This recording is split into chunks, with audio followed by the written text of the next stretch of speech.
14 step number गुरुवार अमावस्या। तुलसी के झाड़ में ये एक चीज रख दीजिएगा, आपकी मनोकामना पूरी होगी। आइए दोस्तों, आज के इस वीडियो में हम जानेंगे ये साल का सबसे बड़ा अमावस्या माना जाता है।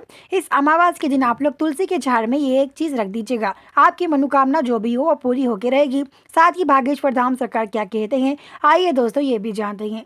वीडियो पूरा देखना, तभी आप लोग समझ पाएंगे। आधे अधूरे छोड़ के मत जाना। चैनल पर नए हो तो सब्सक्राइब करके बेल आइकन दबाएं ताकि भागेश्वर धाम सरकार का आने वाला वीडियो मिल सके। साथ ही हम आपको बता दें, वास्तु और शास्त्रों के अनुसार तुलसी के झाड़ में अमावस्या के दिन आप लोगों को ये एक चीज तुलसी के झाड़ में रख देना है। आइए दोस्तों जानेंगे कि तुलसी के झाड़ में हमें क्या वो चीज रखना है जिसके बाद आपकी मनोकामना पूरी होगी। सबसे पहले हम ये जानते हैं कि आपको ये उपाय किस प्रकार से करना चाहिए, किस समय करना चाहिए, इस उपाय में किन किन चीज़ों का इस्तेमाल करना चाहिए, ये भी आज के इस वीडियो में जानेंगे। साथ ही भागेश्वर धाम सरकार क्या कहते हैं, आइए दोस्तों ये जान लेते हैं।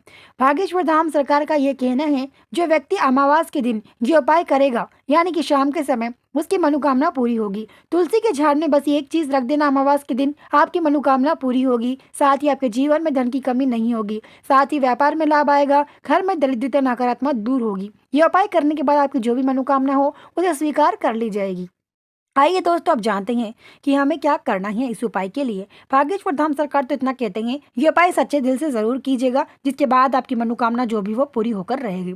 अब देखिए, तुलसी हम बहुत ही पवित्र मानते हैं। सुबह उठते ही तुलसी को यानी कि हम पूजा करते हैं और साथ ही सूर्यदेव को गंगा जल चढ़ाते हैं। ठीक उसी प्रकार आपको ये उपाय करना है शाम के समय, शाम के 6 बजे से लेकर रात के 8:30 बजे के बीच आप इस उपाय को करिएगा अमावस्या के दिन। अब देखिए, गुरुवार तिथि अमावस्या आ रहा है, तो ये साल से सबसे बड़ा अमावस्या माना जाएगा। अमावस्या के दिन काफी समस्या होते हैं, जो घर में अक्सर झगड़े होते हैं या पति पत्नी के बीच झगड़े होते हैं या फिर बच्चों का सताना, घर में नकारात्मक आना, घर में बहुत लड़ाई हो जाती है अमावस्या के दिन। बच्चों का सताना और साथ ही बच्चों को नजर भी लगती है इस समय, छोटे बच्चों को। इसलिए अमावस्या के दिन आप लोग शाम के 6 बजे से लेकर रात के 12 बजे तक आप घर से बाहर बच्चों को ना भेजे। साथ ही बच्चों को इन चीजों से दूरी रखना। सबसे पहले, घर में नमक गिरे अमावस्या के दिन अशुभ माना जाएगा, इसलिए आप कभी भी घर में नमक गिरे अमावस्या के दिन तो उसे हाथों से बिल्कुल मत उठाइएगा, एक कपड़े की सहायता से उठाइएगा। अब देखिए, अमावस्या एक पवित्र तिथि माना जाता है। इस दिन कोई भी व्यक्ति आप पर जादू कराएगा तो जादू का असर भी होता है। आपने काफी बार सुना होगा वास्तु और शास्त्रों के अनुसार, लेकिन आप तुलसी के झाड़ में एक चीज रख दीजिएगा, आपकी जो भी मनोकामना है अमावस्या के दिन उसे स्वीकार कर ली जाएगी। यह साल से सबसे बड़ा अमावस्या माना जाता है। इस अमावस्या के दिन जो भी व्यक्ति तुलसी के झाड़ में ये चीज रखकर तुलसी के झाड़ पर मिट्टी डाल देगा, उसकी मनोकामना पूरी होगी। आइए दोस्तों, अब जानते हैं कि हमें तुलसी के झाड़ में क्या वो चीज रखना है जिसके बाद हमारी मनोकामना पूरी होगी, साथ ही हमारी जिंदगी में धन की कमी दूर होगी। अब देखिए, अमावस्या ये साल से सबसे बड़ा अमावस्या माना जाता है। आपको अमावस्या का जो समय है वो शुरू होता है शाम के 6:30 से लेके रात के 8:30 बजे के बीच। अब देखिए, इन समय में आपको ये उपाय करना है। इन समय में आपको बहुत ही पवित्र तिथि माना जाता है। ये उपाय इन समयों के बीच ही करिएगा, शाम के 6:30 बजे से लेके या फिर शाम के 6 बजे से लेके रात के 8:30 बजे के बीच आप कभी भी कर सकते हैं। अब देखिए, शाम के 6 बजे अमावस्या के दिन लक्ष्मी माता घर में प्रकट होती हैं। उन घरों में नकारात्मक नहीं आने देती हैं जिन घरों में धन की कमी होती है। अब लक्ष्मी माता का इस घर में आना बहुत ही पवित्र माना जाता है, क्योंकि वो अमावस्या के दिन आ रही है घर में। अब अमावस्या तिथि आप लोगों को बता दें, अमावस्या तिथि बहुत ही पवित्र माना जाता है। इस दिन जो भी व्यक्ति कोई भी काम करेगा, चाहे वो दुश्मन के लिए हो या फिर अपने घर के लिए हो, कोई भी काम करेगा तो उसका काम बिल्कुल पूरा होकर रहेगा। आप कहीं जाते हैं, आपको काम नहीं मिल रहा है, तो आप ये उपाय करने के बाद आपका जो भी मनोकामना है वो स्वीकार कर ली जाएगी। अब देखिए, शादी, व्यापार, नौकरी जैसे समस्या होते हैं, हम इन चीज़ों को अक्सर छोड़ देते हैं, यानी कि हम शादी नहीं करते या फिर हमारे लिए रिश्ते नहीं आते या फिर हम शादी नहीं करना चाहते, फिर भी घर वाले जबरदस्ती शादी कराते हैं। इस चीज़ों के लिए आप इस उपाय को जरूर करेगा, आपकी मनोकामना पूरी होगी। चाहे आपके घर में झगड़े होते हों या फिर आपके व्यापार में लाभ नहीं आता, बच्चों का सताना, घर में नकारात्मक हमें हाथ नहीं होता, किन चीज़ों को काम करने के लिए काफ़ी ऐसे समस्या होते हैं ना कि आपको काम करना चाहते हैं लेकिन काम करने का आपका मन नहीं करता। इन समय में आपको ये उपाय करना है। ये उपाय करने के बाद ही आपके जीवन में सारे यानी कि द्वार खुल जाएंगे, जितने भी आपके मुख्य द्वार है यानी कि धन के दो द्वार है आपके जीवन में, वो अमावस्या के दिन खुल जाएंगे। बस आपको एक उपाय करना है। आइए दोस्तों, उस उपाय के बारे में जानते हैं। देखिए, अमावस्या गुरुवार तिथि आ रहा है। इस दिन बहुत ही पवित्र माना जाता है। गुरुवार के दिन काफी लोग घर में पूजा पाठ करते हैं, काफी लोग घर में गृह शांति की पूजा भी लगाते हैं। इस दिन आपको शाम के समय इस उपाय को करना है। इस उपाय करने के लिए आपको ज़्यादा कुछ खर्च करने की ज़रूरत नहीं है।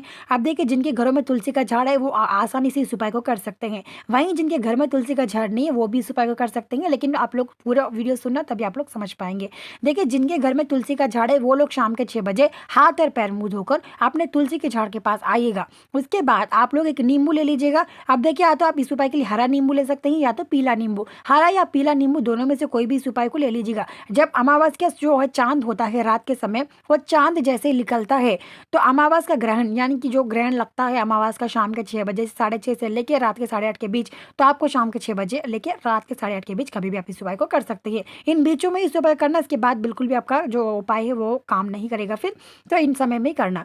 आप लोग जब भी इस उपाय को करेंगे आपकी जो भी मनोकामना है वो स्वीकार कर ली जाएगी। अब देखिए वास्तु शास्त्रों के अनुसार भी यही माना जाता है, इसलिए आप लोग हरा या पीला नींबू ले लीजिएगा। उसके बाद आप लोग तुलसी के झाड़ के पास जाकर उस तुलसी के झाड़ के नीचे तक यानी कि नीचे भाग में जहाँ पे रूट बोलते हैं जिसे हम, यानी कि जो तुलसी के झाड़ के नीचे भाग में हिस्से में होते हैं जिसे हम जड़े कहते हैं, यानी कि आप लोग जड़ बोलते हैं जिसे जड़ के पास, यानी कि जड़ से थोड़ा दूर आप लोग तुलसी का झाड़ के अंदर मिट्टी खोदकर उसमें आपकी मनोकामना समझकर नींबू डाल देना। देखिए हरा नींबू पीला नींबू कोई भी मिल जाए आप लोग लेकर उसमें नींबू मनोकामना समझकर अपने मन में सीधे हाथ से उसमें डालकर ऊपर से मिट्टी डाल दीजिएगा। मिट्टी डालने के बाद या तो आप उसके ऊपर गंगा जल या फिर थोड़ा शुद्ध पानी आप लोग लोटे से डाल दीजिएगा। ज़्यादा पानी ना डालें, थोड़ा पानी डालना। उसके बाद आप लोग जब 6:30 बजे या फिर 6 बजे नींबू रखेंगे मनोकामना समझकर, रात के 11 बजे या 10:30 या 9 बजे, यानी कि गमले में 2 घंटे नींबू रहना चाहिए। जो तुलसी का गमला है उसमें 2 घंटे तक नींबू रहने दीजिएगा। उसके बाद यानी कि 6 बजे रखेंगे तो आज 8:30 बजे आसानी से निकाल सकते हैं, रात के 11 बजे भी निकाल सकते हैं। निकालने के बाद इसे आप लोग काला कवर या फिर लाल कवर या लाल कपड़ा उसको आप लोग लेकर उसमें क्या करेगा, नींबू निकाले गमले में से। निकालने के बाद उस नींबू पर काला धागा जो सिलाई में इस्तेमाल करते हैं उसे बांध दिएगा। अच्छे से काला धागा 2 हेरी या 3 हेरी बांध कर उसमें अपनी मनोकामना समझकर अपने दुश्मनों का नाम लेकर उस कवर में डालकर काले कवर में घर से दूर बाहर किसी बड़े इंसान को देकर भेजेगा, यानी कि घर में पुरुष होते हैं ना उनको देकर भेजिएगा। महिलाएं इन चीज़ को फेंकने जा, महिलाएं इस उपाय को करें लेकिन इन चीज़ों को फेंकने महिलाएं ना जाए, पुरुष को फेंकने दे। फेंक कर घर आते समय हाथ और पैर मुंह धोकर घर आना। और साथ जब आप फेंकने जाएंगे अमावस के दिन तो आप लोग क्या करेगा, बच्चों को साथ बिल्कुल भी ना ले जाइएगा ऐसी चीज़ें फेंकने के समय, तो इन चीज़ों का जरूर ध्यान रखना। घर आने के बाद हाथ और पैर मुंह धो लेना। अब देखिए जिनके पास तुलसी का झाड़ नहीं है वो परिहार अलग करेगा। आपको क्या करना है, किसी के घर से 2 तुलसी के पत्ते तोड़कर लाना है जिनके घर में तुलसी का झाड़ नहीं है। आप देखिए अक्सर घरों में तुलसी का झाड़ होता है यानी कि वास्तु शास्त्रों के अनुसार, लेकिन जिन घरों में नहीं है वो लोग तुलसी के पत्ते तोड़कर लाएगा। 5 या 6 तुलसी के पत्ते तोड़कर लाकर थोड़ी लाल मिट्टी ला लीजिएगा। लाल मिट्टी लाकर अपने घर में एक गमले में या फिर एक आप किसी में भी डाल लीजिएगा पेपर पर, और डालने के बाद उसमें आप लोग तुलसी के पत्ते डालकर लाल मिट्टी में तुलसी के पत्ते ऊपर डालकर उस नींबू को आप लाल मिट्टी में रखकर उस पेपर को अच्छे से बंद कर काला धागे बांधिएगा। शाम के 6 बजे आप करेंगे तो आप लोग रात के 8:30 बजे उस मिट्टी के साथ उस जो तुलसी के पत्ते हैं निकाल कर, और जो तुलसी के पत्ते जहाँ से आपने तोड़ कर लाए या फिर तुलसी के पत्ते कहीं मिट्टी में रखकर उसमें का जो नींबू है उस नींबू को निकालकर काले कवर में डालकर आप लोग फेंक कर आ सकते हैं। जिनके पास तुलसी का झाड़ नहीं है वो लोग इस तरह का परिहार कर सकते हैं। जिनके पास तुलसी का झाड़ है वो लोग उस तरह का परिहार करेगा जो हमने आप पहले बताया था। लेकिन वहीं जिनके पास तुलसी का झाड़ नहीं है तो आप लोग इस तरह का परिहार कर सकते हैं। उस मिट्टी को, उस तुलसी के पत्तों को वापस से जमीन में गाड़ दीजिएगा। तुलसी के पत्ते वापस तुलसी के गमले में भी डाल सकते हैं। अगर आपके पास तुलसी का झाड़ नहीं है तो ये उपाय करेगा। तुलसी का झाड़ है तो वो परिहार करना। ये अमावस्या बहुत ही पवित्र माना जाता है, इस दिन जरूर आप लोग इस उपाय को करना क्योंकि ऐसे मौके बार बार नहीं मिलते हैं। मंजिल चाहे मतलब सामने हो लेकिन रास्ते खुद बनाने पड़ते हैं ना, ठीक उसी प्रकार से आपको ये उपाय करना है। मिलते हैं जल्दी एक नए वीडियो के साथ। चैनल को नहीं है तो चैनल को जरूर सब्सक्राइब करके बेल आइकन